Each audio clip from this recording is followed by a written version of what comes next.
모스크바를 비롯해서 많은 곳에 직격적으로 타격을 입힐 수 있을 만큼 굉장히 중요한 전략적 요충지예요. 러시아 같은 경우는 그린란드에 미국이 전략 무기를 비치해 놓는다라고 하면 그린란드 지근거리에 우리도 배치할 거야. 총칼을 겨누는 이런 모습들을 지금 그리고 있는 거죠.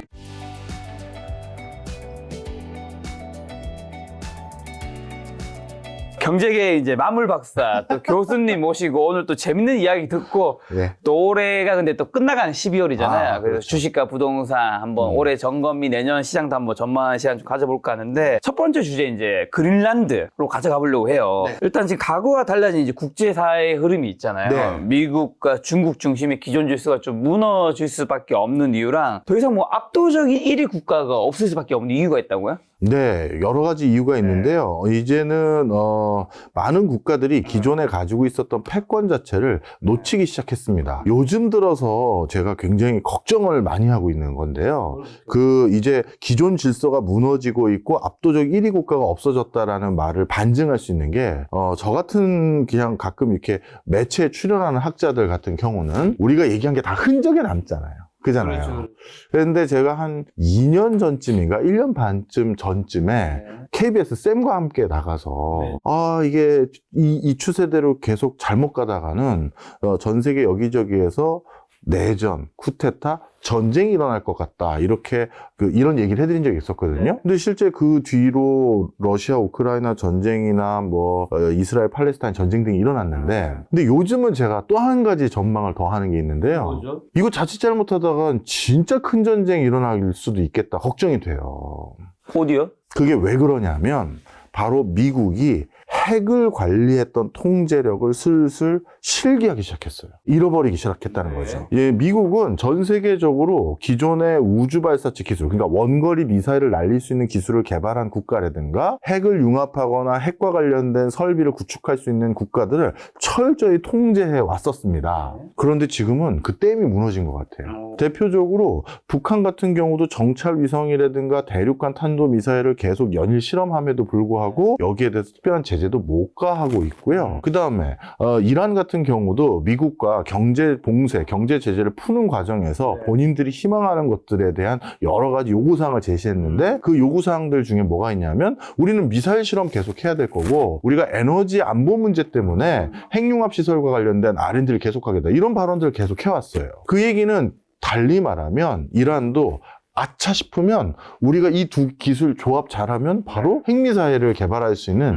기초 여건을 갖추겠다는 얘기거든요. 그랬더니만 빈살만은 뭐라고 얘기하기 시작했습니까? 우리 사우디도 핵을 보유하고 싶은 니즈가 있다라는 그런 류의 발언들을 계속하고 있어요. 자, 그뿐만이 아닙니다. 전 세계 여기저기서 지금 어떻게 보면 장거리 미사일과 핵탄두를 보유하는 그런 것들에 대한 어떤 근저의 흐름을 미국이 제재를 못하고 있고 소련과 미국도 핵탄두의 개수를 제한했던 그 협정이 이제 깨져서 다시 늘기 시작했고 중국이 특히 미국이 가지고 있는 수준의 핵탄두를 우리가 개발할 때까지는 우리한테 이래라 저래라 하지 마 하면서 연일 핵탄두를 계속 만들고 있는 상황이에요. 그리고 우리나라도 어떠냐? 뭐 이건 공중파 TV가 아니니까 저도 조심스럽게 전망합니다만 우리도 얼마 전에 정찰용 위성 올리는 자체 고체 미사일 발사체를 올린 게 있죠. 이런 것들은 상황이 바뀌면 그 안에 우리는 어차피 원자력이나 핵과 관련된 기술이 세계 최고거든요.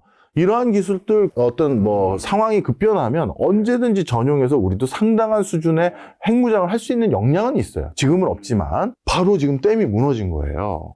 예전에는 이걸 미국이 너도 안 돼, 너도 만들지 마, 너도 만들지 마 했는데 지금은 너도 나도 한다는 걸 대놓고 하거나 암묵적으로 우리도 유사시 언제든 할 수 있습니다 이렇게 하겠다는 국가를 미국이 컨트롤 못해요. 자, 그러면 어떻게 된다? 자, 생각해 보세요. 전 세계 한 200여 개, 그러니까 200여 명이 있는데 그 200여 명 중에서 수류탄을 안전핀 뽑고 들고 있는 사람이 예전에는 아주 단순하게 표현하면 미국과 소련 2명만 있었는데 이제는 얘도 들고 있고 얘도 들고 있고 얘도 들고 있으면 이 중에 순간적으로 오판하거나 순간적으로 그 나라 정세가 불안전해서 누가 이걸 뚝 떨어뜨리면 그러면 이제 서로 간에 이제 난리가 나는 거예요. 지금 그래서 전 세계의 압도적인 1위 국가가 점점 사라지면서 그 권력의 공백을 차지하기 위한 이런 흐름들이 전 세계에서 전개되고 있는 것 같아요. 저 그러면 여기서 궁금한 게, 예. 그러면 이제 과거에는 미국이 그런 것들을 어떻게 통제할 수 있었던 거고, 플러스 올해 초인가요? 작년 말만 해도 G2, 네. 중국이 언젠가는 미국을 넘어갈 수 있다는 코멘트들이 조금씩 있었지만, 네.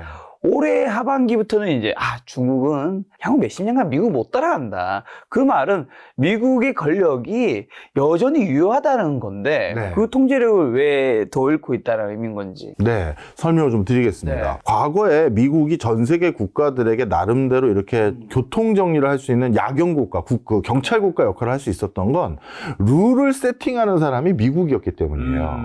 전 세계 결제 수단을 근본 이제로 했다가 우리 달러를 중심으로 결제하십시오 했다가 본인들의 만성적인 부채가 이제 베트남 전쟁이나 일련의 전쟁 등등으로 인해서 늘어나니까 이제 우리 금과 달러를 일정 비율로 태환해줬던 그거 유지 못하겠습니다 하면서 본인이 룰을 바꾸면 그냥 전 세계 대부분의 자유진영에 있는 국가들은 그 룰을 따르기 시작하는 거예요. 그리고 이제 교역을 함에 있어서 니네들 자꾸 우리 미국에 싸게 팔려고 말이지 보조금 주고 관세 주고 하는 거 안 돼. 그래서 WTO 체제로 이제 다자간 협정으로 모두가 페어하게 하고 보조금이나 관세나 이런 것들로 무역 규제 안 돼. 이렇게 미국이 하자니까 또 다 같은 테이블에 모여서 그걸 계속 따라가게 되는, 어찌 보면 전 세계에서 가장 큰 시장도 가지고 있고 가장 큰 원자재 중에 하나인 전 세계 곡물 시장을 좌지우지하고 있고 석유 가격을 좌지우지하고 있고 그 다음에 전 세계에 미군 기지가 있는 곳이 공식적으로 확인된 곳만 750군데예요. 그러니까 많은 국가들이 국가 안보와 이런 것도 미국에 의존하는 거잖아요. 바로 이런 맥락 속에서 미국의 발언에 누구도 자유롭지 않은 거예요. 그래서 그동안 미국이 이렇게 얘기하면 그렇게 따르는 분위기가 많았던 게 분명한 사실인데, 이제는 슬슬 목소리를 높일 수 있는 국가들이 생겼어요. 뭐냐? 이제 이 나라도 전 세계의 경제에서 또는 외교에서 국방에서 만만치 않은 지분을 가진 국가들이다라는 게 자꾸 늘어난 거죠.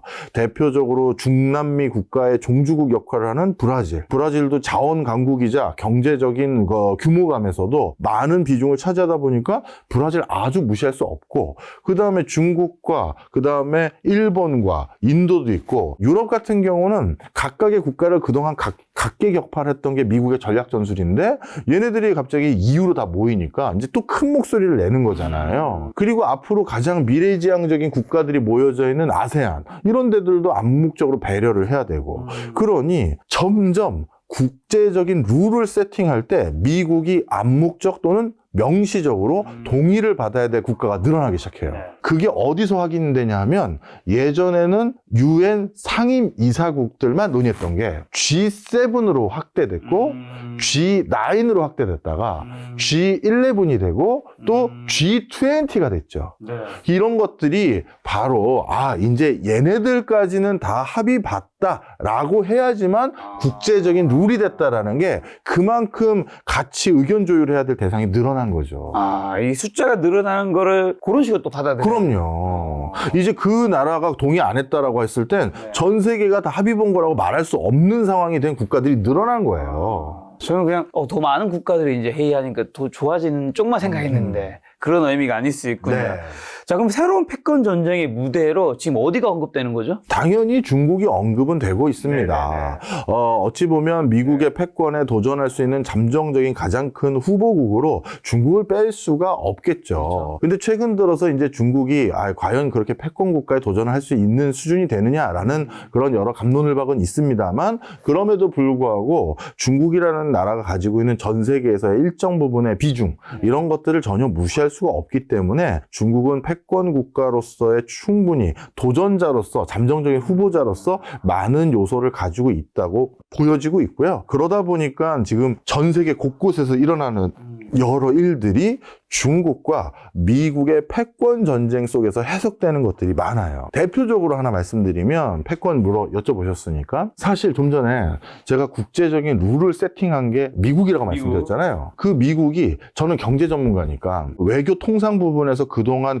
가트 체제부터 WTO 체제까지 쭉 이어왔던 게 자유무역에 기조했어요. 야, 너 관세 부과해서 다른 나라 물건 함부로 못 들어오게 인위적으로 조장하지 말고, 보조금 줘서 또 어디 쪽으로 무조건 흘러가게 일부러 하지 말고, 그런 거 하지 마 라는 게 하나 있었고, 또 한 가지는 누구한테만 더 우호적인 혜택을 주거나 누구한테는 더 나쁜 혜택을 줘서 인위적으로 자유무역을 교란하는 그런 일 하지 마라. 그러니까 모두가 페어한 무역을 하자라는 게 이 바로 WTO 체제의 지향점이에요. 그런데 작년, 올해, 그리고 내년까지 계속 이어질 전 세계 가장 큰 화두가 뭐예요? 미국의 IRA법이에요. 그렇죠. 근데 그 미국의 IRA법이 뭡니까? 우리 미국 내 공장 지면 뭐 준다? 보조금 줄게. 제가 좀 전에 뭐라고 그랬어요? WTO 체제를 만든 미국이 뭐 하지 말라고 그랬다고요? 보조금 주지 말라고 했잖아요. 본인이 만든 룰이 야, 누구한테 누구 보조금 주면서 이렇게 자유 경쟁을 저해하는 일 하지 마. 해놨는데 본인이 우리 공장 지면 보조금 준다? 이렇게 얘기를 하고 있는 형국이에요. 그런데 여기서 더 재밌는 거. 전 세계 국가들이 그런 미국의 발언에 어떻게 반응했습니까? 당신 말이야, 당신이 WTO 체제 때는 그런 거 하지 말래며 이렇게 한 게 아니라 뭐 하고 있어요? 그 보조금 제가 받겠습니다. 제가 받아가겠습니다. 이러고 있는 상황이에요. 완전히 판이 바뀐 거죠. 그 다음에 미국이 IRA법에 중국산 원자재 들어가면 안 되고 중국 기업이 많이 투자한 것도 우린 뺀다. 중국 견제하고 있죠. 네. 아까 WTO 체제에서 그런 거 하지 말라고 미국이 그랬잖아요. 그런데 이제 와서 그렇게 하면 안 되라고 지금 미국이 그러고 있는 거예요. 그래서 지금 우리가 또 논의하고 외국에서 논의하는 게 뭐예요? 야, 어떻게 하면 그럼 중국 기업을 빼고 우리가 미국엔 납품하고 중국엔 중국대로 어떻게 우리가 비즈니스 할 수 있지? 그거 고민하고 있어요. 그래서 지금 이 미국이 이렇게 본인들이 말했던 말을 다 뒤엎는 가장 근저의 일은 그만큼 중국의 패권 도전을 무시할 건 아니다. 야, 이거 만만치 않게 치고 올라오는구나. 이 생각은 하고 있다는 반증이죠.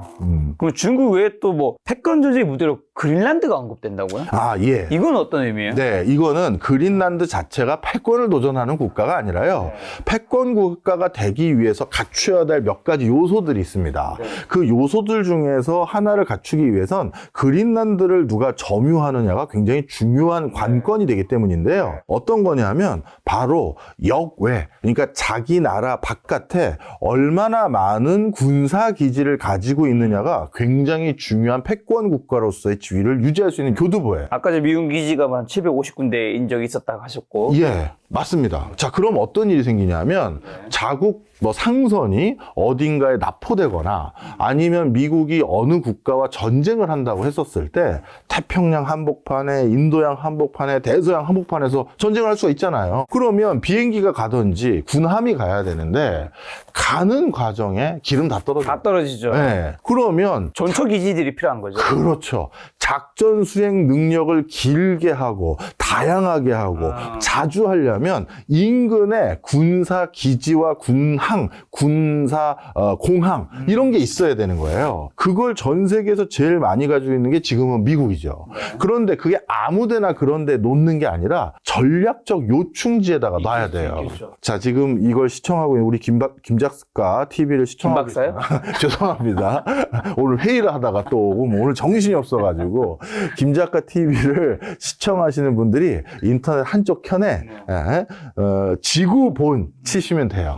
그리고 지구본을 굴릴 수 있는 요즘 툴들도 있잖아요. 그래서 우리 북극 근처로 이렇게 지구를 들여다 보십시오. 그러면 거기 그린란드가 있거든요. 그럼 그린란드를 딱 보면 세상에 그린란드에 인접해 있는 국가들이 어디냐면 바로 캐나다, 바로 유럽 각국 국가들, 그리고 바로 러시아. 이렇게 어떻게 보면 전 세계 주요 대륙을 바로 지근거리에 두고 있어요. 그럼 이 그린란드에 미사일 기지라든가 공항이라든가 이걸 두면 바로 전투기가 떴을 때, 미사일을 발사했을 때 모스크바를 비롯해서 많은 곳에 직격적으로 타격을 입힐 수 있을 만큼 굉장히 중요한 전략적 요충지예요. 맞아요. 군사 요충지에서 지정학적으로 중요하다는 거네요. 그렇습니다. 그래서 미국은 2차 세계대전 끝난 뒤부터 바로 이 그린란드에 또 공군 기지를 진작부터 알바가 났어요.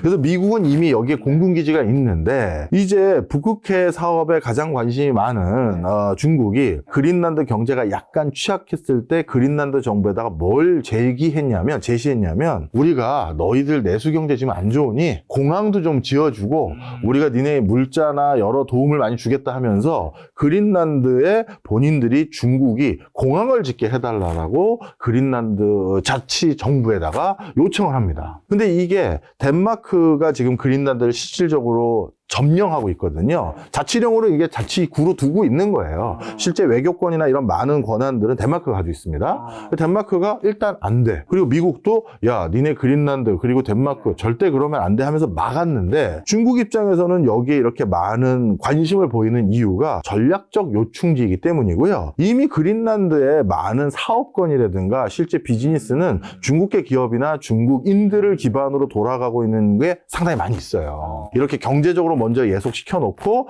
입김이 더 강하게 들어갈 수 있도록 그 다음 행보로 가려고 했던 것인데 미국이 딱 막았죠. 거기다 트럼프는 아예 한 수 더 얹었었어요. 트럼프 정권 때는 아예 트럼프가 뭐라고 망언을 했냐면 내가 그린란드 살게. 멋있다. 네, 그래서 덴마크한테 야 그린란드 얼마인데 불러 이렇게 했어요. 그랬더니만 덴마크에서 말도 안 되는 소리 하지 마 하고 이제 물려놓긴 했죠. 그런데 그 뒤에도 물밑에서 지금도 미국에선 그린란드 국민들을 굉장히 많이 지원해요. 왜냐하면 덴마크가 자신들을 점유하고 있는 상태에서 그린란드 내부에서는 불평불만이 없지 않을 수 있잖아요. 그렇죠. 그럼 그 사람들을 자꾸 회유하는 거죠. 야, 우리 미국이 니네 이렇게 신경 쓰고 있고 미국이 도와주고 있는데 니네 어느 순간 만약에 판단해. 덴마크야 미국이야. 이럴 수도 있는 거거든요. 바로 그런 형태로 미국은 여전히 물밑에서 그린란드에 많은 영향력을 행사하고 있고 그러고 있는 상황입니다. 그럼 여기서 좀 헷갈리고 제가 이런 거 잘 모르는 사람이라서 덴마크가 지금 그린란드를 좀 어느 정도 통제하고 있는 부분이 있다 했잖아요. 그린란드가 국가가 아닌가요? 아닙니다. 그럼 뭐죠 정확하게? 덴마크의 자치령이에요. 자치령 같아. 예를 들면 뭐 대한민국에 여러 가지 도시 있잖아요. 대구, 뭐 서울 이런 것처럼 그냥 다 대한민국에 소속된 거잖아요. 예, 자치령이라고 하는 건 어떻게 보시면 되냐면 우리나라 지자체들 같은 경우는 안보, 외교, 경제, 세입, 세출 등등 모든 권한을 중앙정부에서 일정 부분 넘겨준 파트에서만 운영이 되잖아요. 그렇죠. 그리고 중앙정부가 결정한 것에 반하는 더 우선적인 어떤 권한은 사실상 없어요. 없죠. 그런데 덴마크가 그린란드를 자치령으로 부과했다는 건 외교와 국방에 대해서는 덴마크가 발표하거나 덴마크의 의견이 곧 그린란드의 의견이도록 이렇게 정리가 된 거예요. 그런데 그거 말고 니들끼리 할 거는 우리가 절대 터치 안 할게. 이렇게 된 거죠. 그래서 덴마크인들이 내부에서 어떻게 정치적으로 본인들이 의사결정해서 이 세금을, 거쳐진 세금을 어떻게 나눴을지는 절대 덴마크가 우리는 절대 건드리지 않겠습니다. 알아서들 하십시오. 이러고 있는 상황이에요. 지금 한마디로 미국과 그러면 중국도 지금 그린란드를 차지하기 위해서 노력하고 있다는 거잖아요. 그렇죠. 솔직히 뒤에서 노력하고 있어요. 미국은 어떻게 하냐면 이게 굉장히 또 위험한 발언이긴 한데 공식적으로는 인정하지 않지만 옛날에 그 인디언들을 본인들이 탁 포섭해서 지금 미국계 인디언 원주민들은 거의 유명무실해졌잖아요. 그것들을 했던 전략 전술을 지금 고스란히 거기다 하고 있어요. 무슨 얘기냐? 지금 덴마크가 너희 그린란드 원주민들 니들을 이렇게 많이 고사시키기 위해서 우리가 아메리카 인디언들에게 했던 방식을 거의 그대로 하고 있어. 자, 그래서 니네 그러지 말고 우리 미국이 너희들 공부시켜줄게. 그래서 유학도 받아주고 그리고 공부도 시켜줘서 그린란드에 어떻게 보면 수뇌부들 오피니언 리더가 될 사람들의 그 발언의 톤앤 매너를 미국 중심적으로 형성되도록 만들도록 지금 많이 지원을 하고 있고요. 그리고 그린란드는 엄청난 사회 문제가 많아요. 이게 추운 국가들의 공통점인데 술을 엄청 먹어요. 그러다 보니까 도수가 세잖아요. 엄청 세죠. 그리고 사람은 그 하루의 일과가 일정해야 돼. 빛 볼 때는 제대로 빛도 보고 그리고 잘 땐 자야 되는데 루틴 일정해야지. 네. 그런데 그린란드 아시잖아요. 한 7, 8개월은 거의 해가 안 떠. 해가 안 떠요? 해가 안 떠요. 밤이에요? 계속 밤이야. 그러니 우울증이 많고 술 많이 먹고 그러다 보니까 자살을 엄청 많이 하고요. 총기 사격 엄청 많이 나고요.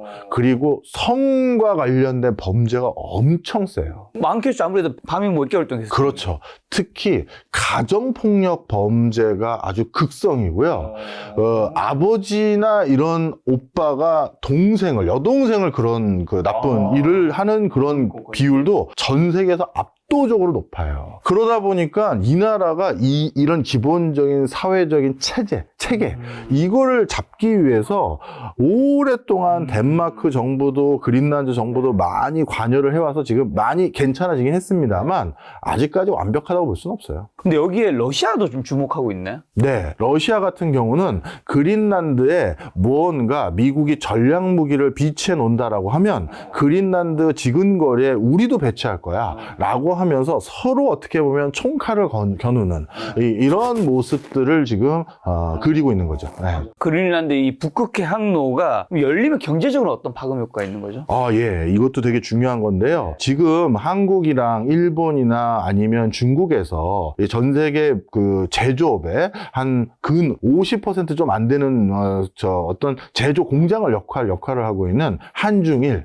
이 한중일에서 물건을 만든 걸 유럽이나 북아프리카로 선적해서 보내는 방법은 어떻게 하냐? 남중국해 지나서 싱가포르 바로 밑에 있는 말라카 해협 지나서 그 다음에 저쪽에 그 인도양 지나서 호르무즈 해협 지나서 저기 수에즈운하 가서 그 로테르담까지 가는 게 대표적인 길이에요. 이게 통상적으로 22,000km 정도 걸려요. 그런데 이게 엄청 돌아가는 거예요. 어떻게 하면 굉장히 빨리 가냐면 바로 위로 올라가는 거죠. 동해를 거쳐서 저기 알래스카 맞은편에 있는 그쪽 해협을 거쳐서 저 위로 러시아를 접경하고 있는 북극해로 가면 그렇게 해서 로테르담으로 가면 16,000km에서 15,000km면 도착해요. 한 3분의 1이 줄어드네요. 그렇죠. 그러니 배송 기간도 줄고 물류 비용도 줄기 시작하는 거죠. 그런데 그쪽 지역에 있었던 그 루트를 그동안 이용을 많이 못했던 가장 큰 이유는 1년 365일 이용을 못하잖아요. 얼어붙으니까. 그쵸. 그러면 어떻게 된다? 그 1년 365일 이용을 못하니까 얼어붙었는데, 근데 지금 어떤 상황이에요? 지구 온난화, 그렇죠. 그래서 이제 점점 녹기 시작했고, 뭐 제 분야는 아닙니다만 해양공학이나 이런 걸 연구하시는 분들 입장에서는 이렇게들 표현하는 분들이 중론이에요. 2027년 정도나 2025년 사이에는 북극해 근처에 두꺼운 빙벽은 어느 정도 녹아서 그냥 퉁퉁 치면서 그렇게 1년 365일 운항이 가능한 이런 노선들이 그려질 수 있다. 그러면 이게 쉽게 얘기해서 역세권이 바뀌는 거예요. 우리 아시아 지역에서 제일 부유한 도시들 다 어디 있는지 아세요? 아까 그 수에즈 운하까지 가는 그 루트에 있는 다 도시 국가들이에요. 볼까요? 베이징, 부산, 그 다음에 홍콩, 싱가포르, 두바이, 뭄바이, 카이로 등등. 전부 그 해양 노선 인접한 곳에서 중개무역을 하거나 선박 수렵을 하거나 선박 금융업을 하거나 이런 국가들의 그 노선에 도시들. 따른 혜택을 받았다는 건가요? 그렇죠. 역세권이에요. 쉽게 얘기해서. 지하철 2호선 서울. 그런데 그 역세권의 일부가 북극해로 바뀌는 거잖아요.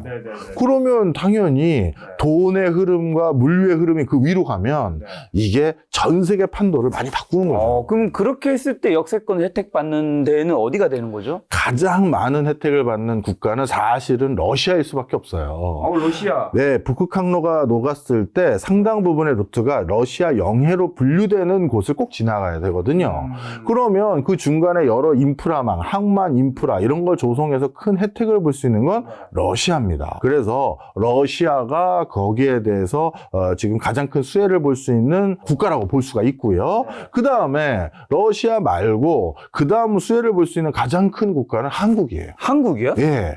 왜냐하면 이 북극해 노선을 이용하려면 동해 위로 올라가야 되는데 그런데 중국은 동해로 다이렉트로 나갈 수가 없어요. 북한하고 러시아가 동해를 접경하고 있거든요. 물론 최근에 러시아 우크라이나 전쟁 때문에 러시아가 수세에 몰렸잖아요. 그러다 보니까 중국의 도움이 많이 필요하고 그래서 중국이 오랫동안 수건했던 여러 부탁들을 지금 하나씩 들어주고 있어요. 공산품, 생필품, 여러 원자재 수급받으려고. 그중에 중국의 수건 사업 중에 하나가 블라디보스토크 지역에 있는 항만 인프라 우리가 좀 사용해도 되겠어? 했는데 푸틴이 절대 안 된다고 했거든요. 그동안은 거기 우리가 해서 우리가 북극 항로에 종점 역할이든 완전 붙어 있잖아요. 네, 시작점 역할 우리가 할 거야 하려고 했었는데 이 전쟁 수행의 대가로 중국에게 알았어, 오케이 해버렸어. 그래서 이제 중국도 동해에 나름대로 교두보를 마련해둔 상태인데 원래는 한국만 동해에 근접해 있었고요. 그 다음에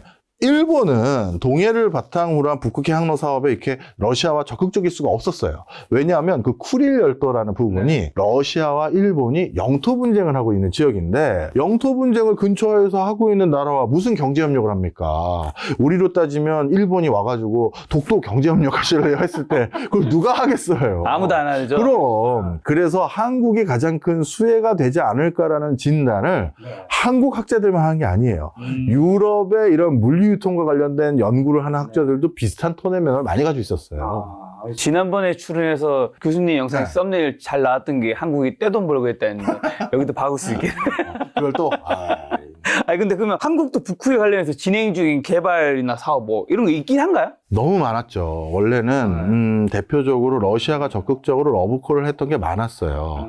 대표적으로 자르비노 항만이라고 블라디보스토크 옆에 있는 인접한 그 바닷가 인접한 항만 인프라를 조성할 수 있는 도시인데 거기를 개발하는 사업을 한국과 적극적으로 추진할 생각이 많았어요. 우리가 이건 상식적으로 알아두시면 블라디보스토크처럼 이것도 지도 피시면 우리 그 CG 나갑니다. 저 가봤어요. 저 가보셨구나. 거기 킹크랩 먹었어. 거기 싸잖아. 싸지요. 돈 없는 시절 가서 거기 킹크랩 먹었습니다.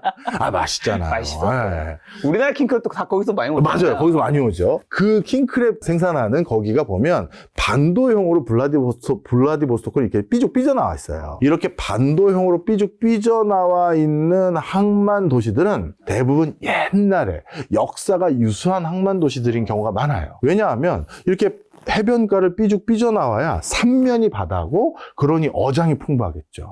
그리고 해안가가 들쑥날쑥해야 뭐 어패류들이 많이 살아서 또 어장을 잘 활용할 수가 있어요. 그런데 그런 데는 국제적인 항만 인프라를 조성하기가 좀 힘들어요. 생각해 보세요. 이렇게 삐죽 삐져나오면 들쑥날쑥한 곳에 배를 정박하기 애매모호하잖아요.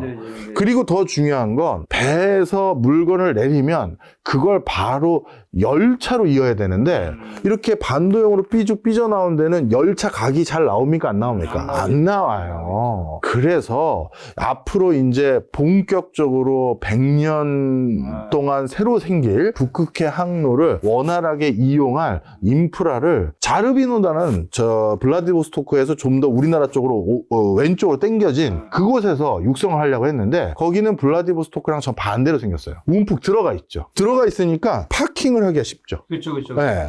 그리고 움푹 들어가 있으니까 여기 전체가 대륙이잖아요. 철도를 잇기가 각도가 자유로운 거예요. 바로 그런 것들 개발을 우리나라랑 적극적으로 해보려고 했는데 지금 뭐 전쟁도 나고 그런 상황이고 대신 푸틴은 이번에도 발언을 했어요. 뭐라고 발언했느냐? 러시아는 준비가 다 되어 있다. 한국과의 관계를 복원하고 한국과 다양한 협력을 할 생각이 있는데 문제는 한국에게 달렸다라고 하면서 본인은 언제든지 잠시 우크라이나 전쟁할 때 미국 편 낸 거 괜찮아. 우리 앞으로 큰 걸 보고 미래를 향해 가자 이럴 생각이 있다라고 얼마 전에 발표를 했어요. 근데 우리나라가 그 정서상 네. 어쨌든 뭔가 러시아, 우크라이나 쪽에서 우리 약간 한국 전반적으로 우크라이나 쪽을 약간 편을 들고 있잖아요. 많은 네. 분들이. 근데 이 러시아랑 전략적 그런 것들이 가능할까요? 비즈니스는 이념보다 앞서요. 비즈니스는 실리 이상 그 이하 아무것도 없어요. 색깔이 없는 거예요. 그래서 러시아에서 뭔가를 선적해서 보내면 돈이 된다.